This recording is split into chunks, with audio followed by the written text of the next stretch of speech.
Cinérama. Le cinéma dans tous ses états. Cinérama, comme chaque semaine, avec deux films au programme. D'un côté, le film de Lynn Ramsay qui s'appelle A Beautiful Day, qui a été primé au Festival de Cannes. Et puis le film de Thierry Cliffat, Tout nous sépare, avec Catherine Deneuve et Nekfeu Samuel Douer. Et moi, allons nous engueuler sur les films, peut-être, je ne sais pas. On va voir. On va voir. Bonjour Samuel. Et donc on commence par le film de Lynn Ramsay, qui a été un choc des derniers jours du Festival de Cannes. Il faut savoir que quand les journalistes sont un peu fatigués au bout du 8e, 9e jour, donc on ne s'attendait pas à un choc, et ça fut un choc. C'était le dernier film proposé cette année en compétition, et c'est vrai que ça nous a bien réveillés. Voilà. Alors d'ailleurs, on commence par voir un extrait de la bande-annonce. Where do you spend your time? What do you do?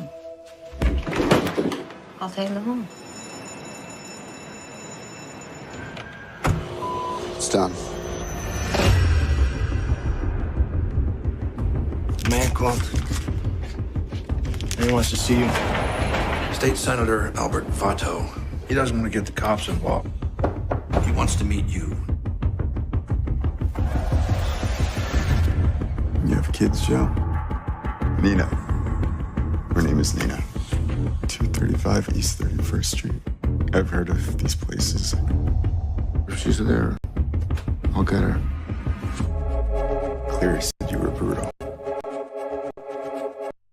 And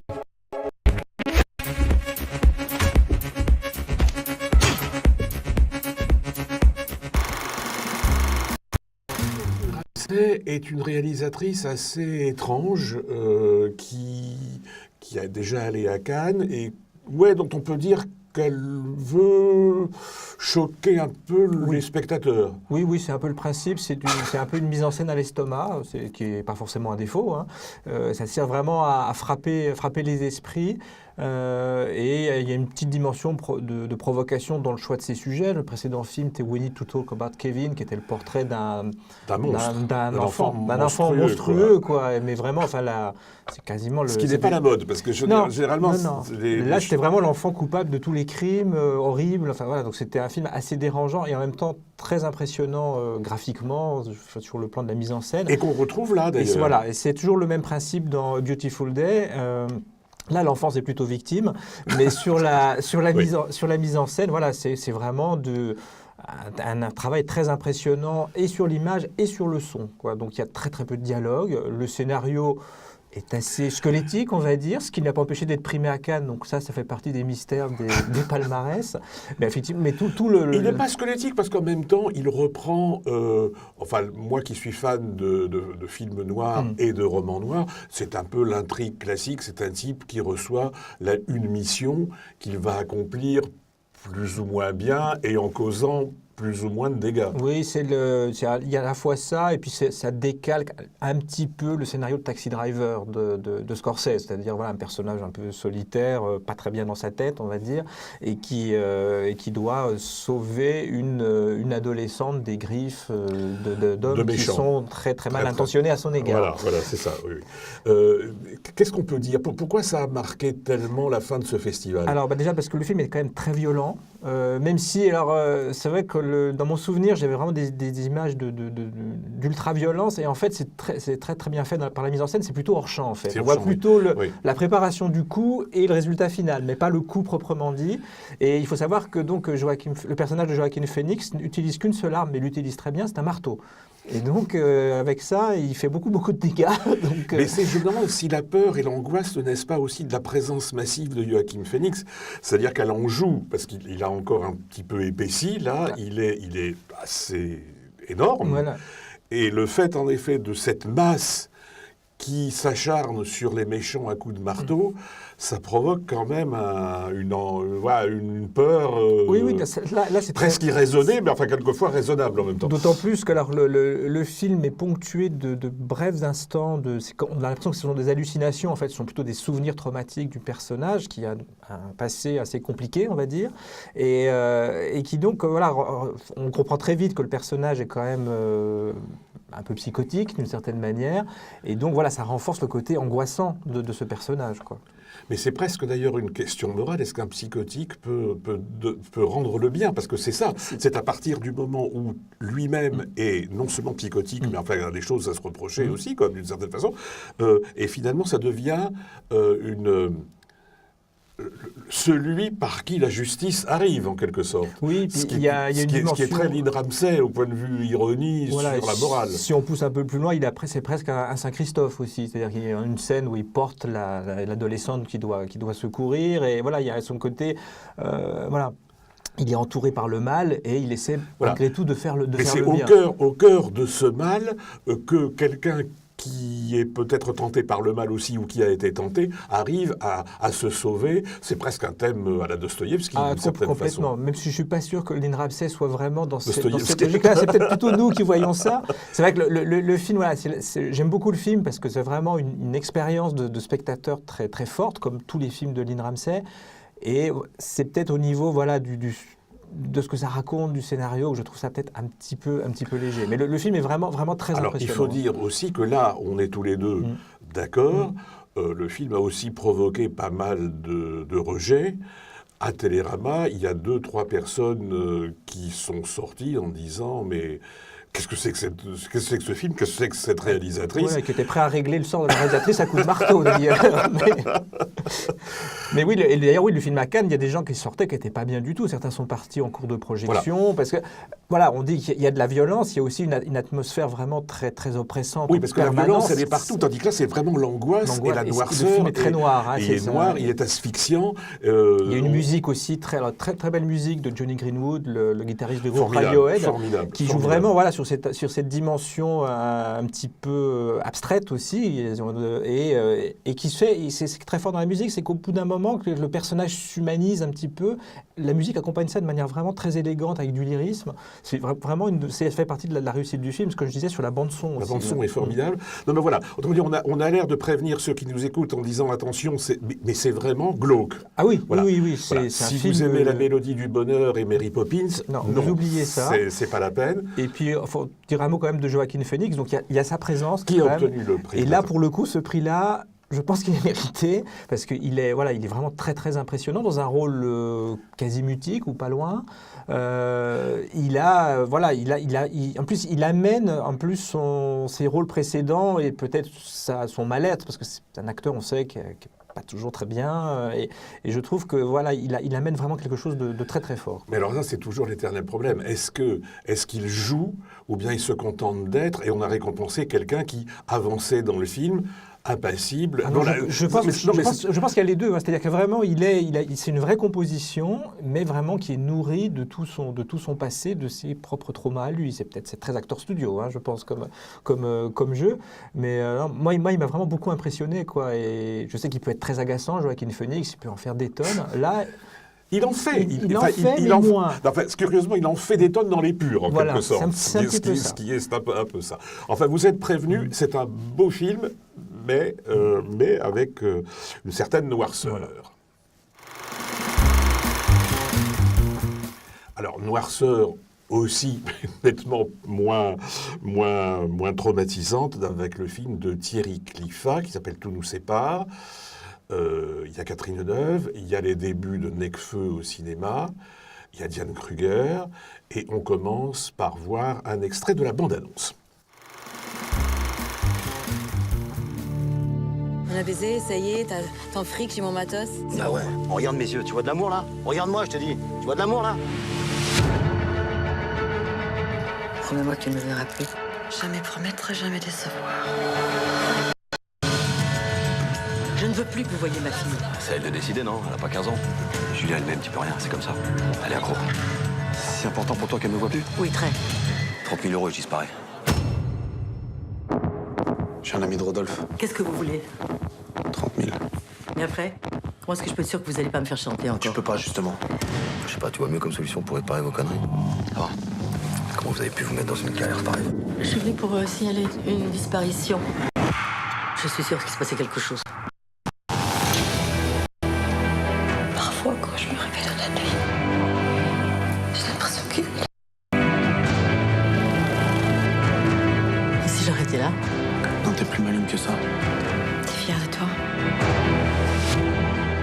délire, les mecs, là.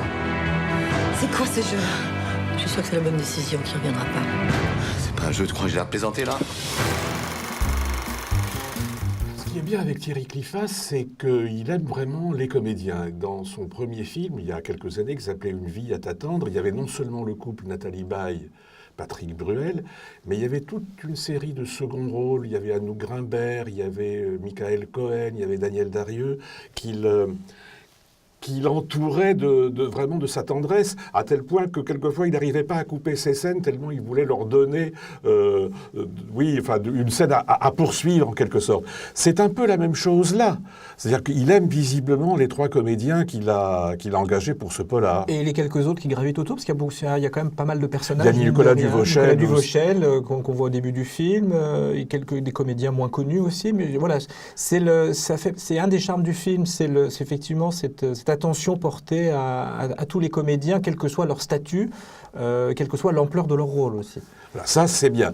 Alors, qu'est-ce qu'on en pense de ce film? C'est peut-être pas le meilleur film de Thierry Cliffas. Non, c'est pas son meilleur, c'est un de ses plus ambitieux, sinon le plus ambitieux.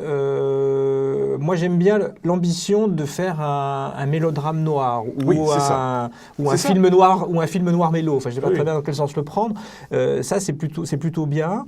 Je trouve qu'il y a une vraie réussite dans le choix des décors et la manière dont il filme. Le film se passe à Sète et je trouve qu'il a vraiment très bien compris comment fonctionnait la ville, sa géographie qui a des répercussions sociales. C'est une ville très, très cloisonnée et ça, je trouve qu'il le montre très, très bien. Et puis, quand même, il faut lui reconnaître ce sens du romanesque qu'il y a dans tous ses films et qui, dans certaines scènes, marche quand même bien, quoi. Oui, alors, une de ses références, c'est André Téchiné. Peut-être un peu trop écrasante ici. Voilà, un peu trop écrasante ici, d'où la présence de Catherine Deneuve, qu'il a déjà employée plusieurs fois, par admiration pour... Et c'est un peu un lieu du crime. C'est son lieu du crime, oui. Le lieu du crime, quelques années après, avec une rencontre, là aussi, de Catherine Deneuve avec un jeune homme. Alors, il se passe moins de choses entre eux, mais il se passe quand même des choses très intéressantes en même temps. On est plus, là, peut-être dans une relation filiale qu'amoureuse, ce qu'il y avait dans le lieu du crime. Mais effectivement, c'est difficile de ne pas penser au lieu du crime, voire au voleur de Téchiné. Malheureusement, Cliffas n'est pas exactement au même niveau que ces 2 films, dans tous nos sépas. Alors tout ça reste sympa. Moi, parce que je trouve que vraiment, en effet, ce que tu as dit sur le climat, sur les rapports qu'il arrive à créer entre Catherine Deneuve et Necfeu, ce lent approche, cette lente montée de cette amitié filiale, maternelle entre eux, avec le personnage Diane Kruger un peu chargé, mais bon, ça, je trouve ça très bien. Moi, ce qui me semble, au risque de commettre un crime de lèse-majesté, c'est que Catherine Deneuve, là, elle s'en fait pas beaucoup. Oui. Non, mais c'est-à-dire que vraiment, tout est plie autour d'elle. On sent bien que Thierry Cliffas l'aime, l'admire, l'adore, il donne tout pour qu'elle soit la plus belle, la plus passionnée, la plus ardente possible. Et là, j'ai l'impression qu'elle ne répond pas à sa flamme, en quelque sorte. Oui, en fait, on a vraiment l'impression qu'elle a choisi ses scènes, clairement. Donc, les scènes avec Diane Kruger, visiblement, ça ne l'intéressait pas trop. Les scènes, elle a choisi ses scènes, en fait, c'est les scènes avec Necfeu. On sent qu'il s'est passé quelque chose entre eux, qu'elle l'a pris sous son aile aussi, parce que donc Necfeu, rappeur très connu, débute ici. Hein, plutôt bien, je trouve qu'il s'en sort bien. Et c'est vrai que, voilà... on met beaucoup de temps justement à ce que le lien se fasse entre les 2 personnages et à partir de ce moment-là, je trouve que le film redémarre vraiment. Et toutes les scènes entre Deneuve et Necfeu sont assez intenses. Il se passe vraiment quelque chose entre eux, quoi. Et c'est vrai que tu as raison d'insister avec Thierry Cliffas, c'est son sens du romanesque. Parce qu'il brave tout. Par exemple, à un moment donné, il y a Catherine Deneuve qui saisit un fusil. Oui. Bon, ça pourrait être ridicule. Ça l'est un petit peu. Mais là, on s'en fout parce qu'il ose faire quelque chose et ça devient vraiment comme un mélodrame à l'américaine, là, pour le coup. Donc ça, il faut lui reconnaître ça. Oui, et puis voilà, c'est vrai qu'il ose, comme tu dis, il ose des scènes donc sur le papier, on se dit Catherine Deneuve qui pénètre dans une cité, je dis oui. Bon, et ça passe quand même. Et ça passe. Ça passe parce que le film est plutôt pas mal écrit. Il est très dense en fait. Il se passe vraiment beaucoup. Coécrit par Cédric Angers, qui est un bon cinéaste et lui-même. en fait, oui, le film aurait pu être plus long, quoi, parce qu'il y a quand même beaucoup de choses qui se passent dans les rebondissements dramatiques. Donc voilà, c'est un peu bancal, mais ça a quand même beaucoup de charme. Mais c'est attachant, oui, c'est attachant. Très bien. Et ben, nous allons passer à quelques conseils de la semaine. Alors Samuel, à ton tour, tu voudrais nous parler d'un hommage à la Cinémathèque, mais qui se répercute un peu partout. Voilà, c'est un peu l'année Clouzot. Donc cette année, on fête le 40e anniversaire de sa mort. Et donc voilà, tout cet automne, il y a donc l'intégrale des films de Clouzot, tous restaurés, donc 13 longs métrages, qui sont visibles en salle dans toute la France et à Paris, notamment, en plus, à la Cinémathèque, avec en plus une exposition. Il y a un très beau coffret DVD où il y a tous les films, sauf la vérité, parce qu'il y a des problèmes de droit. Bon, c'est malheureux, mais c'est comme ça.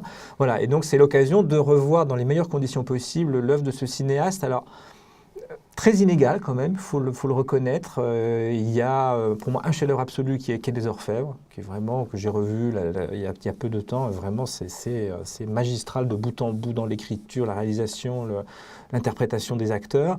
Il y a Le Corbeau, qui est quand même peut-être son film le plus célèbre, parce que c'est le film tourné pendant l'occupation. Et puis, Le Salaire de la peur, Les Diaboliques. Donc tu vois, il y a des grands films, et des grands films, c'était un cinéaste quand même énormément de succès. C'est-à-dire que quand il fait La Vérité, je crois que c'est 5 millions d'entrées en France, ce qui est énorme quand même. Pour un film qui n'est pas si facile que ça, en plus. Il faut dire que c'était le règne de Bardot. C'était le règne de Bardot, et c'est son plus beau rôle au cinéma. Le Mépris. Avec Le Mépris. Mais franchement, la scène de la Vérité, où le personnage de Bardot au tribunal crie sa haine de la société, sa haine des hommes, est vraiment une scène très forte et très bien jouée. Donc Clouzot. Donc Clouzot, voilà, il faut rappeler que c'est on le considère comme un maître du film noir, mais ce n'est pas que ça. Il a quand même fait des films avec une très forte acuité psychologique, une certaine ambition formelle, parfois exagérée, comme on voit son dernier film, La Prisonnière, mais voilà, c'est quand même un très grand réalisateur à voir et à revoir. En tout cas, Clouzot, partout, à Paris à la Cinémathèque, en DVD, en salle, vous pouvez pas échapper. Impossible à rater. Voilà, impossible Plus à Arte bientôt aussi, ça va passer à la télé, il y en a partout. Alors, mon petit conseil à moi, c'est un DVD, la réédition d'un film très rare qui s'appelle Le Merdier. C'est pas extrêmement... Mais voilà, c'est un film avec Burt Lancaster. Et la particularité de ce film, d'abord, il est signé Ted Post, qui n'est pas un auteur numéro 1 dans la mémoire du cinéma américain. C'est un bon artisan. Mais c'est un film qui avait marqué vraiment les esprits à l'époque, parce que c'est le premier film, en fait, qui traitait du conflit du Vietnam. Enfin, véritablement, d'une façon romanesque. Il précède de quelques mois Voyage au bout de l'enfer de Cimino. Il précède de quelques mois aussi Apocalypse Now de Coppola. Et alors je ne dis pas aussi bon que ces deux-là, mais c'est un film qui est très bien fait. Sujet très classique, il faut récupérer une colline jadis abandonnée par les Français quand ils étaient là, et avec l'absurdité de la guerre. Voilà, c'est chez Rimini, et je vous le conseille vraiment parce que c'est un film très rare, donc je le remonte, qui s'appelle Le Merdier de Ted Post. Samuel, deuxième conseil. Alors, c'est un film qui passe à la télé ce dimanche sur une chaîne de la TNT gratuite, donc tout le monde peut le voir. Ça s'appelle Le Stratège de Bennett Miller. C'est un film qui est sorti en 2011. Alors, c'est un film sur le baseball, donc ne fuyez pas. C'est pas la peine de comprendre les règles de ce sport très difficilement compréhensible pour apprécier le film. En fait, c'est l'histoire vraie d'un entraîneur mythique de baseball qui s'appelait Billy Beane. Qui en fait a fait d'une équipe de bras cassés le finaliste du championnat de baseball américain. Et il avait une stratégie très particulière. Comme il n'avait pas d'argent pour acheter des joueurs, il essayait de trouver les joueurs qui avaient été sous-estimés par les autres équipes. Et donc il s'était adjoint les services d'un crack en mathématiques qui sortait de Yale et qui avait mis au point un système de statistiques pour repérer les bons joueurs. Donc le film raconte ça. C'est assez fascinant. Enfin, c'est vraiment et encore une fois, pas la peine de comprendre les règles du baseball pour apprécier ça.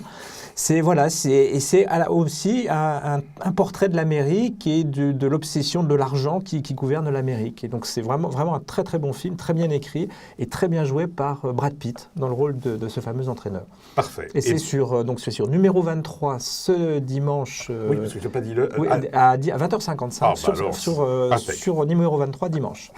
Et dernier conseil, un bouquin sur Georges Lautner de José-Louis Bocquet, qui sont des conversations avec, qu'il a rencontré plusieurs fois. Lautner, c'est évidemment, il a été un peu méprisé par la critique de l'époque, c'est les Tontons Flingueurs, mais c'est aussi l'auteur de films qui n'ont pas marché, comme La Route de Salina, auquel il tenait beaucoup.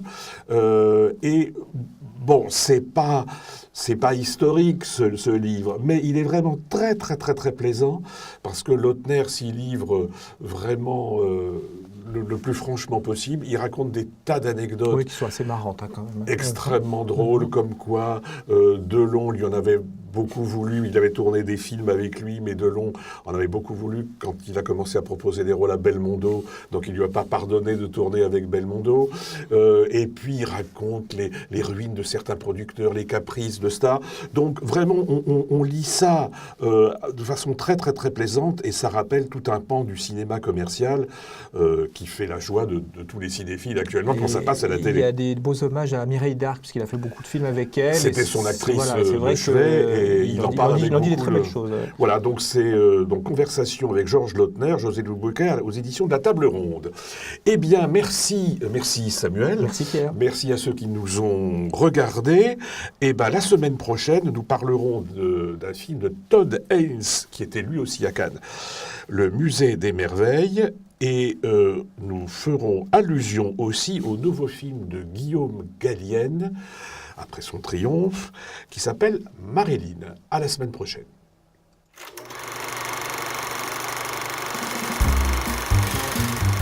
Cinérama. Le cinéma dans tous ses états.